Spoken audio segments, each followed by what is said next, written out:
नमस्कार.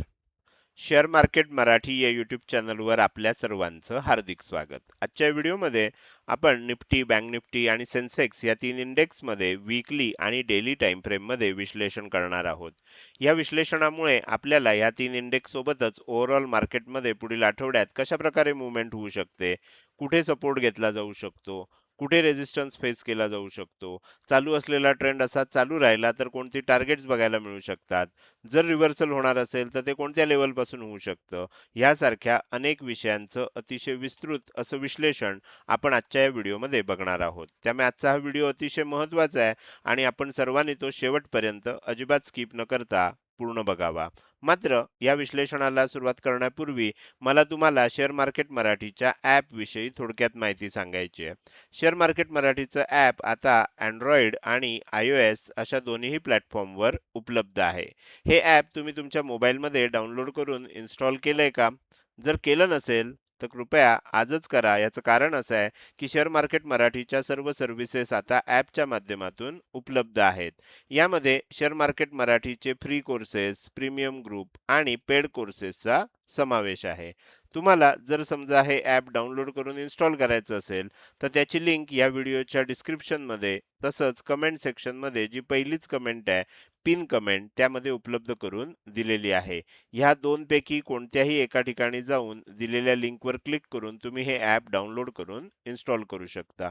हे झालं शेअर मार्केट मराठीच्या ॲप विषयी थोडक्यात माहिती. आता आपण आपल्या मूळ विषयाकडे परत येऊया आणि आज शुक्रवारी इंडेक्समध्ये कशाप्रकारे मूव्हमेंट झाली आणि पुढील आठवड्यात कशाप्रकारे होऊ शकते याचं विश्लेषण करण्यासाठी डायरेक्टली जाऊया चार्टवर.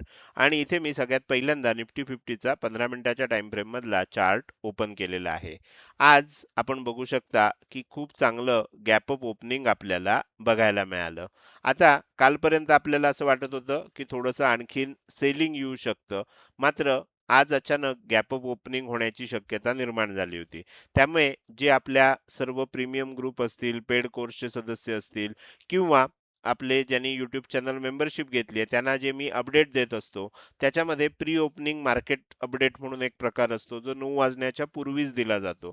तर त्यामध्ये मी सांगितलं होतं की जर निफ्टी 50 मध्ये 23,270 च्या वर किंमत टिकली, साधारणपणे ह्या आसपास कुठेतरी ती लेवल असेल, तर आपल्याला काय होऊ शकतं, किंमत वर जात असताना 23,420 पर्यंत जाऊ शकते. तुम्ही बघू शकता आजचं ओपनिंगच आपल्याला 23,420 ला मिळालं. बरोबर जी लेवल मी सांगितली होती त्याच लेवलला आज निफ्टी 50 मध्ये ओपनिंग बघायला मिळालं. त्यामुळे झालं असं की आपल्याला जर थोडंसं गॅप अप झालं असतं आणि त्यानंतर किंमत वाढत वाढत वाढत इथपर्यंत पोहोचली असती तर आपल्याला त्याच्यामध्ये एक तेजी करण्याची संधी मिळाली असती. आता डायरेक्ट आपण दिलेल्या लेवललाच किंमत ओपन झाल्यामुळे आता लगेच आपल्याला काही तिथे संधी मिळणार नव्हती. पण त्याच प्री ओपनिंग मार्केट अपडेटमध्ये मी सांगितलं होतं की आजचा दिवस हा तेजीचा असण्याची शक्यता आहे. आज मंदीची संधी मिळणार नाही. हे मी सकाळच्याच विश्लेषणामध्ये सांगितलं होतं आणि हे विश्लेषण आपण इतकं अचूकपणे का करू शकतो? याचं कारण आपण हे विश्लेषण करत असताना ॲस्ट्रोचा वापर करतो आणि त्यामुळेच आपल्याला हे समजू शकतं की आज तेजीचा दिवस असणार आहे, आज मंदीची संधी मिळणार नाहीये. यासारखं स्टेटमेंट मार्केट ओपन होण्यापूर्वीच त्याचमुळे आपल्याला करता येऊ शकतं. त्यानंतर ओपन झालं, किंमत खाली यायला लागली. खाली यायला लागली त्यावेळेला मी 2 लेव्हल दिल्या होत्या. 23,290 ची लेव्हल दिली होती आणि 23,380 ची लेव्हल दिली होती. याच्यामध्ये सांगितलं होतं ह्या 90 पॉइंटचा हा जो पट्टा आहे किंवा हा जो झोन आहे, हा सपोर्ट झोन म्हणून काम करेल म्हणून सांगितलं होतं. तुम्ही बघू शकता बरोबर किंमत वर ओपन झाली, थोडेसे आणखीन वर जायचा प्रयत्न झाला. त्यानंतर सेलिंग आलं. ह्या जो आपल्याला 23,380 ची लेवल दिली होती, ही लेवल इथे बराच वेळ ब्रेक करण्याचा प्रयत्न झाला, पण ती ब्रेक झाली नाही. परत एकदा सेलिंग आलं आणि शेवटी आपल्याला फायनली दुपारच्या सत्रामध्ये साधारण आपण असं म्हणू शकतो की 1:30च्या आसपास मग आपल्याला इथनं ब्रेकआउट बघायला मिळाला आणि जेव्हा इथनं ब्रेकआउट झाला त्याच वेळेला मी सांगितलं होतं की वर जात असताना 23,475 हे पहिलं टार्गेट असेल, 23,565 हे दुसरं टार्गेट असेल आणि 23,640 हे तिसरं टार्गेट असेल. तुम्ही बघू शकता की इथून ब्रेकआउट आल्यानंतर 23,475 हे टार्गेट लगेचच आलं. त्यानंतर थोड्याच वेळात 23,565 हे पण टार्गेट आलं आणि शेवटी 23,640 सांगितलं होतं. तुम्ही बघू शकता बरोबर त्या लेवलला टच करून मार्केट क्लोज झालेलं आहे. म्हणजे आपण किती ॲक्युरेटली सर्व गोष्टी प्रेडिक्ट करू शकतो ॲस्ट्रोच्या साहाय्यानं, हे तुम्हाला आता इथे लक्षात आलं असेल. तर ह्या पद्धतीनं आज दिवसभरामध्ये निफ्टी 50 मध्ये मूव्हमेंट झाली. आता आपण काय करणार आहोत, ह्या सर्व लेवल्स काढून टाकणार आहोत आणि निफ्टी 50 चा चार्ट वीकली आणि डेली टाइम फ्रेमवर आपल्याला काय सांगायचा प्रयत्न करतोय हे समजून घेणार आहोत. तर त्यासाठी मी तुम्हाला या चार्टमध्ये निफ्टी 50च्या वीकली टाइम फ्रेम मध्ये सगळ्यात पहिल्यांदा विश्लेषण करून दाखवतोय. तर आता काय झालंय, तुम्हाला वीकली चार्ट इथे ओपन केलेला आहे. जर तुम्ही बघितलं तर तुमच्या लक्षात येते की इथे आपल्याला साधारणपणे मार्च महिन्यामध्ये, एप्रिल महिन्यामध्ये इथे थोडीशी तेजी, 3 आठवडे सातत्यानं तेजी झाली होती. त्यानंतर सातत्यानं तुम्ही बघू शकता की इथे एकदा सेलिंग आलं, 2 आठवडे थोडंसं साइडवेज झालं, नंतर मग व्होलाटाईल मार्केट आपल्याला बघायला मिळालं. पण मार्केटची दिशा जी आहे, निफ्टी 50ची दिशा जी आहे, ही खालच्या दिशेनंच आपल्याला राहिलेली बघायला मिळते. आता अशी परिस्थिती निर्माण झाली आहे, की जर समजा ही तेजी कंटिन्यू झाली, तर आपल्याला काय होऊ शकतं, इथे एक डब्ल्यू पॅटर्न तयार होऊ शकतो. तुम्ही जर बघितलं तर इथे एक डब्ल्यू पॅटर्न तयार होऊ शकतो आणि हा जर डब्ल्यू पॅटर्न तयार झाला, तर मग येणाऱ्या काळात आणखीन तेजी आपल्याला बघायला मिळू शकते. अर्थात हे सर्व व्हायला काही वेळ लागणार आहे, कारण आपण इथे वीकली चार्ट बघतोय. वीकली चार्टमध्ये आपल्याला ह्या सर्व गोष्टी हळूहळू डेव्हलप होणार आहेत. पण जर असं झालं, तर मग आपल्याला मात्र लक्षात येईल की एक खूप चांगली तेजी बघायला मिळणार. आता ही तेजी अशीच होणार का? डायरेक्टली इथून तेजी होत होत होत इथपर्यंत जाणार का? तर असं होणार नाही. इथून थोडंसं सेलिंग पण येऊ शकतं. त्यानंतर थोडीशी तेजी होऊ शकते. परत थोडं सेलिंग येऊ शकतं. परत थोडी तेजी, अशा पद्धतीनं आपल्याला वेगवेगळ्या पद्धतीनं मध्येच तेजी, मध्येच मंदी असं करत करत शेवटी जाऊन मग आपल्याला ही तेजी होऊ शकते. अर्थात त्यासाठी आपल्याला थोडीशी वाट बघण्याची गरज आहे. लगेचच आपण इतक्या प्रेडिक्ट करू शकत नाहीये, की हा डब्ल्यू पॅटर्न बनेलच आणि ही तेजी होईल. पण आता ह्या आठवड्यात ज्या पद्धतीनं आपल्याला ही कॅन्डल बनली आहे, आता ही कॅन्डल जी आहे ना, ही स्ट्रॉंग बुलिश कॅन्डल आहे. ह्याला स्ट्रॉंग बुलिश कॅन्डल का म्हणतात? कारण तुम्ही बघू शकता की ह्या कॅन्डलला विक्स नाहीयेत. विक्स नाहीयेत म्हणजे काय? ह्या ज्या दांड्या दिसतात वरच्या बाजूला आणि खालच्या बाजूला, बॉडीला वरच्या बाजूला आणि खालच्या बाजूला ज्या दांड्या दिसतात, अशा दांड्या ह्या कॅन्डलला आपल्याला दिसत नाहीयेत. आणि त्यामुळे काय होतंय, जिथे ओपन झालं या आठवड्यात, तिथूनच एकदम बाईंग स्टार्ट झालंय आणि एकदम हायेस्ट पॉइंटला आपल्याला क्लोजिंग झालंय. त्यामुळे अशा प्रकारची जेव्हा कॅन्डल बनते, तेव्हा ती स्ट्रॉंग बुलिश कॅन्डल असते. अशाच प्रकारची कॅन्डल इथे सुद्धा बनलेली होती. बरोबर? पण तरी सुद्धा काय झालं, पुढच्या आठवड्यात सेलिंग बघायला मिळालं. म्हणजे स्ट्रॉंग बुलिश कॅन्डल आहे, याचा अर्थ लगेच पुढच्या आठवड्यात पुन्हा तेजीच होईल असा नसतो. पण सुरुवात तेजीनं होऊ शकते. एवढी गोष्ट आपण पुढच्या आठवड्यासाठी समजून घेऊ शकतो. तर हे आपल्याला लक्षात आलं असेल. माझ्या मते वीकली टाइम फ्रेम मध्ये निफ्टी 50चा चार्ट आपल्याला काय सांगतोय हे लक्षात आलं असेल. तर तुम्हाला म्हणजे थोडक्यात सांगायचं, तर इथे डब्ल्यू पॅटर्न बनू शकतो. त्याची सुरुवात झाली आहे असं म्हणू शकतो. बनू शकतो की नाही हे आपल्याला येणाऱ्या 1-2 आठवड्यामध्ये लक्षात येईल. पण त्याची सुरुवात झाली असं नक्कीच आपल्याला इथं म्हणता येईल. हे झालं निफ्टी 50चं वीकली टाइम फ्रेम मधलं विश्लेषण. आता आपण जाऊया डेली टाइम फ्रेम मध्ये. आणि डेली टाइम फ्रेम मध्ये आपल्याला काय दिसतंय, तर मी डेली टाइम फ्रेम थोडंसं तुम्हाला इथे ओपन करून दाखवतोय. तर डेली टाइम फ्रेम मध्ये आपण जर बघितलं तर मागचे अनेक दिवस, म्हणजे आपण असं म्हणू शकतो की एप्रिलच्या सुरुवातीपासून आपल्याला, सुरुवातीचा काळ एप्रिलचा थोडीशी तेजी झाली होती. मध्यापासून असं म्हणू की आपल्याला इथे कंटिन्युअस सेलिंग होतंय, बाउन्स येतोय. सेलिंग येतंय, परत बाउन्स होतोय. परत सेलिंग येतंय, परत बाउन्स होतोय. या प्रत्येक ह्याच्यामध्ये तुम्हाला एक पॅटर्न दिसत असेल. काय दिसतंय?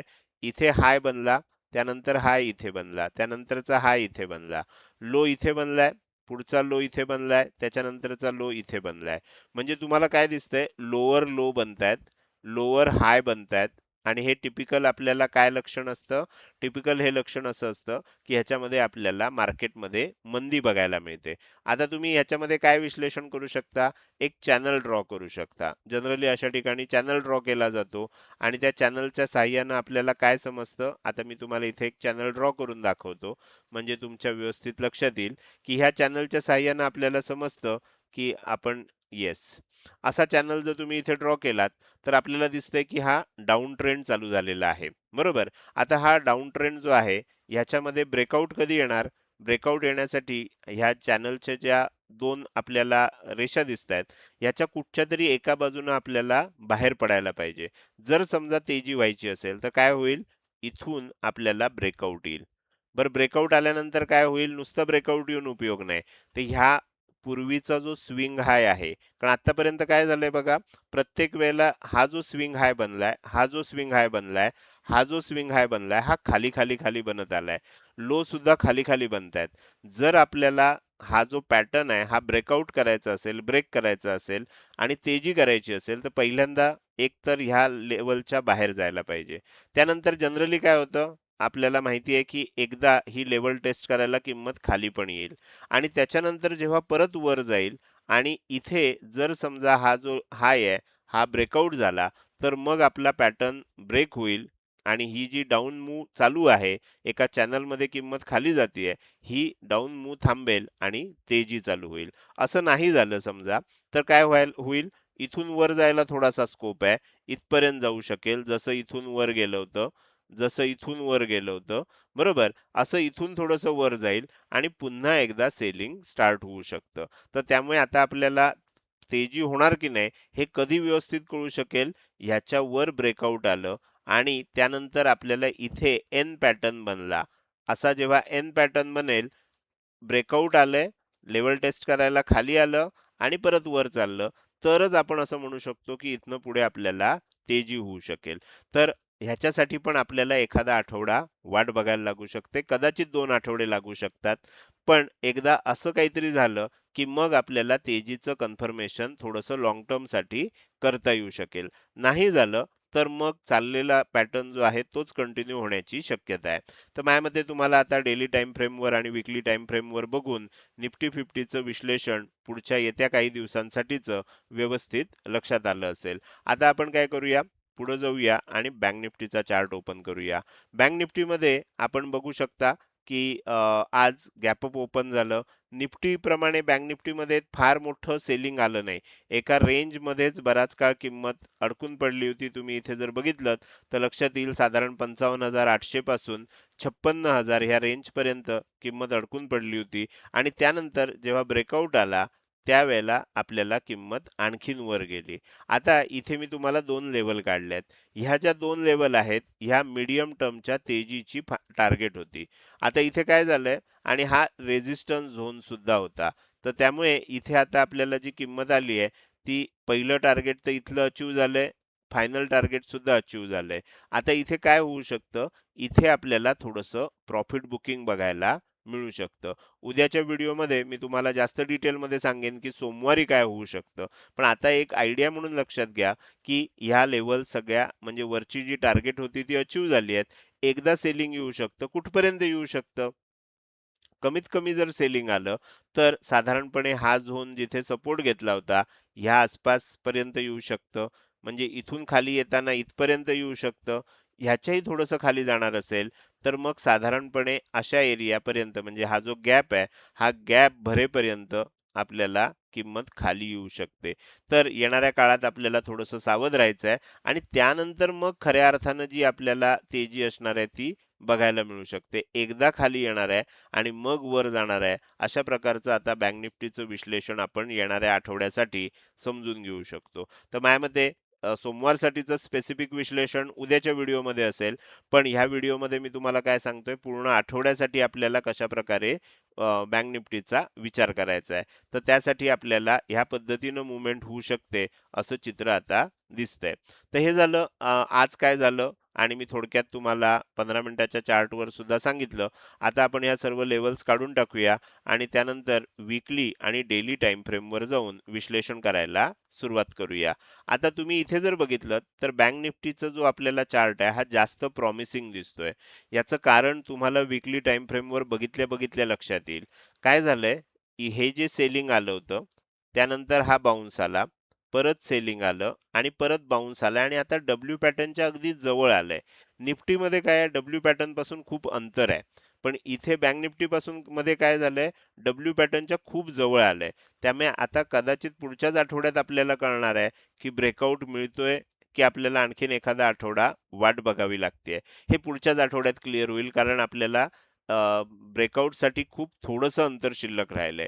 निफ्टीमध्ये मी तुम्हाला काय म्हटलं, कदाचित एखादा आठवडा लागेल, कदाचित 2 आठवडे सुद्धा लागतील. पण बँक निफ्टीमध्ये आपल्याला जे अंतर राहिलंय ते बघता पुढच्या आठवड्यातच क्लिअर होईल की बँक निफ्टीमध्ये आता डब्ल्यू पॅटर्न बनणार आणि इथून पुढे तेजी होणार का, हा डब्ल्यू पॅटर्नचा आपल्याला ब्रेकआउट फसवा असेल, फेक ब्रेकआउट असेल आणि इथून किंमत खाली येईल. हे आपल्याला पुढच्या आठवड्यात क्लिअर होऊ शकेल. आता हे मी तुम्हाला पूर्ण आठवड्याचं विश्लेषण सांगत असल्यामुळे आत्ता मी दोन्ही बाजूनं सांगतोय. आपण जेव्हा डेली विश्लेषण चालू करू आणि सोमवारसाठीचं विश्लेषण करेन, तर सोमवारी स्पेसिफिक काय होऊ शकतं हे मी तुम्हाला त्याच्यामध्ये सांगू शकेन. पण आत्ता एक गोष्ट लक्षात येत येत असेल तुम्हाला की इथे डब्ल्यू पॅटर्न तयार ऑलमोस्ट झालाय आणि ह्या पुढच्या आठवड्यात कदाचित त्याचं ब्रेकआउट सुद्धा येऊ शकतं. त्यामुळे आता निफ्टीपेक्षा बँक निफ्टी एकदम क्रिटिकल मोमेंटला आलेली आहे, हे तुमच्या लक्षात येत आहे. आता आपण पुढे जाऊया आणि डेली टाइम फ्रेम मध्ये बघूया. डेली टाइम फ्रेम मध्ये बघितलं तर तुम्हाला एक पॅटर्न ब्रेकआउट लक्षात येईल. मी मगाशी जसं सांगितलं, आतापर्यंत काय होत होतं, सेलिंग आलं, बाउन्स झाला, परत सेलिंग आलं, बाउन्स झाला, परत सेलिंग आलं.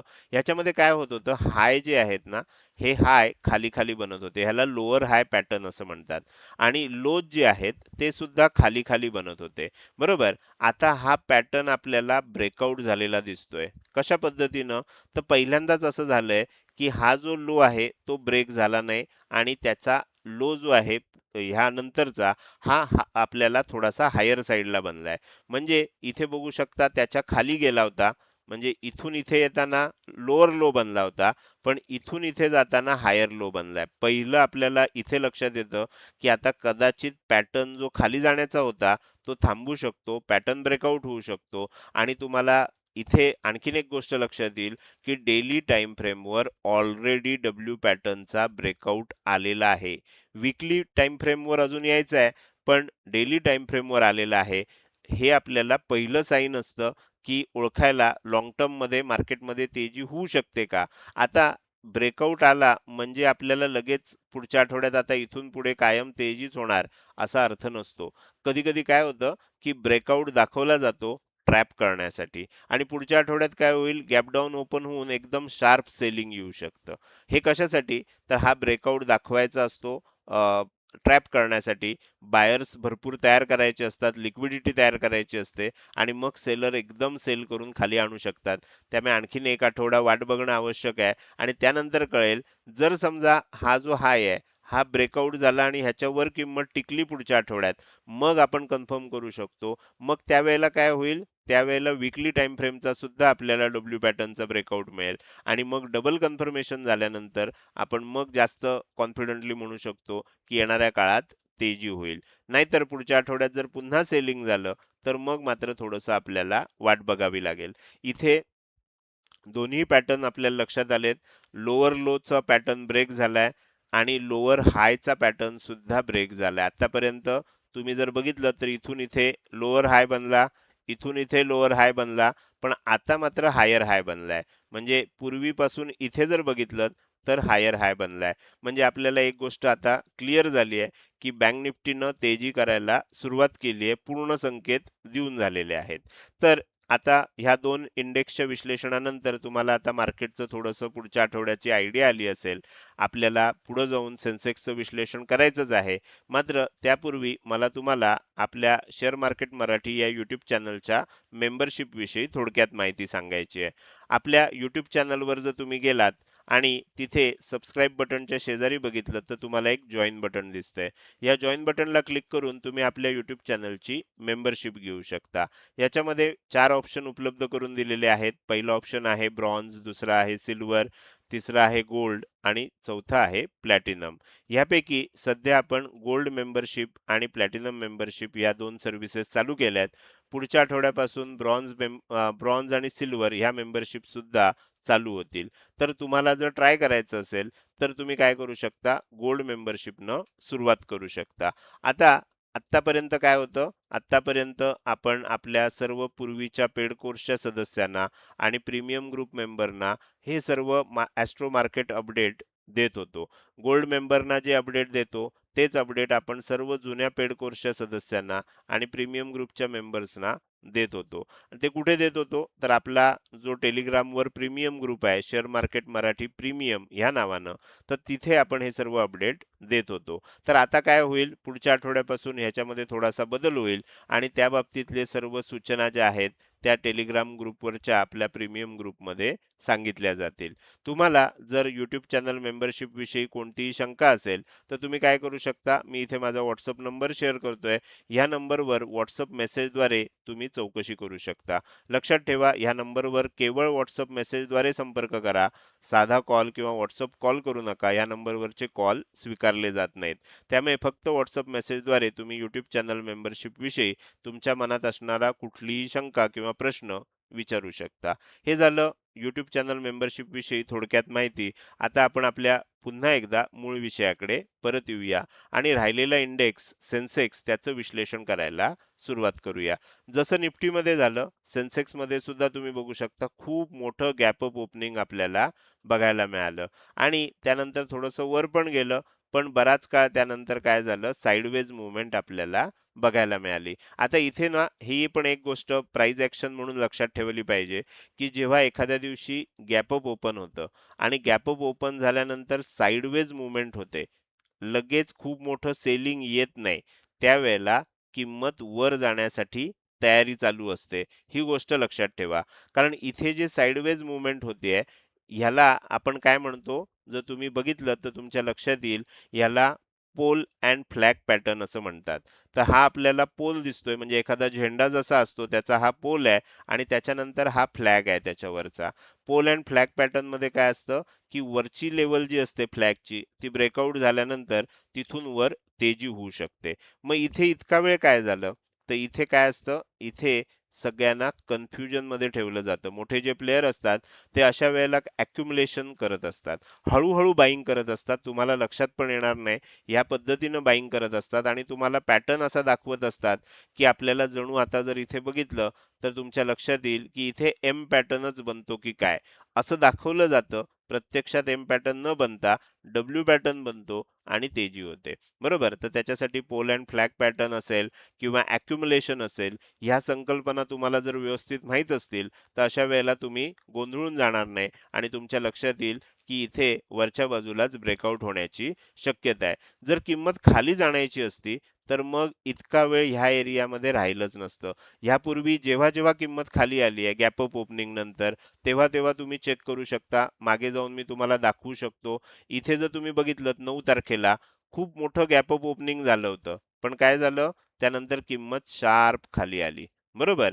तर असं झालं, असं होऊ शकतं. ओपनिंगच्या किमतीपर्यंत येऊ शकतं आणि तिथे सपोर्ट घेऊन पुन्हा बाईंग होऊ शकतं. किंवा वरच्या वरच जर राहत असेल, ओपनिंगच्या कालच्या आदल्या दिवशीच्या क्लोजिंगच्या किमतीपर्यंत किंमत येतच नसेल, तर ह्याचा अर्थ वर जाणार आहे एवढं नक्की लक्षात ठेवायचं. फक्त ब्रेकआउट येईपर्यंत वाट बघायची. नाहीतर काय होईल इथे इंट्राडेसाठी ट्रेड करत असाल, तर मग ऑप्शनमध्ये तुम्हाला प्राइस जी असते त्याचं जे डीके असतो ते बघायला मिळू शकतं. तर इथे सुद्धा झालं, वर जात असताना आपली जी टार्गेट होती 75,015, पहिलं टार्गेट परफेक्ट आलं, 75,340 परफेक्ट आलं आणि 75,580 हे तिसरं टार्गेट होतं. बरोबर त्या टार्गेटला टच करून सेन्सेक्समध्ये क्लोजिंग आपल्याला बघायला मिळालं. हे झालं सेन्सेक्समध्ये. आज काय झालं? येणाऱ्या आठवड्यात काय होऊ शकतं हे समजण्यासाठी या सर्व लेवल मी काढून टाकल्यात आणि आता थोडक्यात वीकली आणि डेली टाइम फ्रेम मध्ये आपण बघूया. आता इथे जर बघितलं तर तुम्हाला निफ्टीचाच भास होईल, निफ्टीचा चार्ट बघतोय की काय असं वाटेल.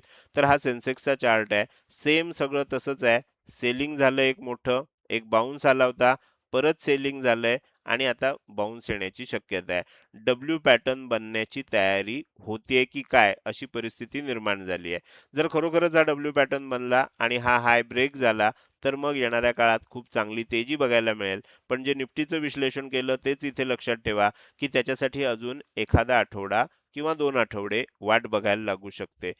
बँक निफ्टीमध्ये पुढच्याच आठवड्यात आपल्याला क्लिअर होईल की ब्रेकआउट मिळणार की नाही. पण निफ्टी आणि सेन्सेक्समध्ये मात्र आपल्याला कदाचित थोडं जास्त थांबायला लागू शकतं. अशी परिस्थिती आहे. बाकी सगळं विश्लेषण निफ्टीप्रमाणेच आहे. त्यामुळे मी तेच पुन्हा आता इथे सांगत नाही. त्यानंतर आपण डेली टाइम फ्रेममध्ये जाऊया आणि डेली टाइम फ्रेममध्ये हा चार्ट ओपन करूया. इथे सुद्धा तुमच्या लक्षात येईल की आता आपल्याला अजून तरी काय झालंय, अजून तरी हा पॅटर्न तयार आहे बघा. हाय, हाय. इथे जर बघितलं तर तुमच्या लक्षात येईल की लोअर हाय बनलेले आहेत. लोअर लोज बनतायत. मात्र जर इथनं ब्रेकआउट दिलं, जसं निफ्टीमध्ये सांगितलं, तर इथे सुद्धा काय होऊ शकतं, इथे सुद्धा येणाऱ्या काळात आणखीन तेजी आपल्याला बघायला मिळू शकते. तर बाकी सगळं विश्लेषण निफ्टीप्रमाणेच असल्यामुळे मी आता इथे जास्त वेळ घेत नाही आणि आपलं हे जे विश्लेषण आहे, आजचा हा व्हिडिओ आहे, याच्या आपण शेवटच्या पार्टकडे येऊया. जाता जाता मला तुम्हाला विचारायचं आहे की आजचं हे विश्लेषण आणि आजचा हा व्हिडिओ तुम्हाला कसा वाटला. हा व्हिडिओ जर तुम्हाला आवडला असेल तर नक्कीच तुम्ही या व्हिडिओला एक लाईक करू शकता. कसा वाटला हे कमेंट सेक्शन मध्ये टाईप करून सांगायला अजिबात विसरू नका. लक्षात ठेवा, तुमची एक लाईक आणि एक चांगली कमेंट हीच माझ्यासाठी प्रेरणा असते, ज्याच्या साहाय्यानं रोजच्या रोज हे विश्लेषणाचे व्हिडिओ मी बनवत असतो. त्यामुळे व्हिडिओ बघायला सुरुवात केल्या केल्या व्हिडिओला लगेच लाईक करा. बघून झाल्यानंतर तो कसा वाटला, तुम्हाला काही प्रश्न असतील, शंका असतील किंवा तुम्हाला मला काही सांगायचं असेल, तर कमेंट सेक्शनमध्ये टाइप करून अवश्य सांगा. त्याचसोबत आजचा हा व्हिडिओ तुम्ही अजूनपर्यंत बघताय आणि अजूनही जर तुम्ही शेअर मार्केट मराठी या आपल्या यूट्यूब चॅनलला सबस्क्राईब केलं नसेल, तर कृपया सबस्क्राईब करा आणि शेजारी असणाऱ्या बेल आयकॉनला क्लिक करून ऑल असं नोटिफिकेशन निवडा. म्हणजे इथून पुढे रोजच्या रोज येणारे हे विश्लेषणाचे व्हिडिओ मी अपलोड केल्या केल्या तुम्हाला विनाविलंब बघता येतील. आजच्या व्हिडिओमध्ये मी इथेच आपली रजा घेतोय. धन्यवाद.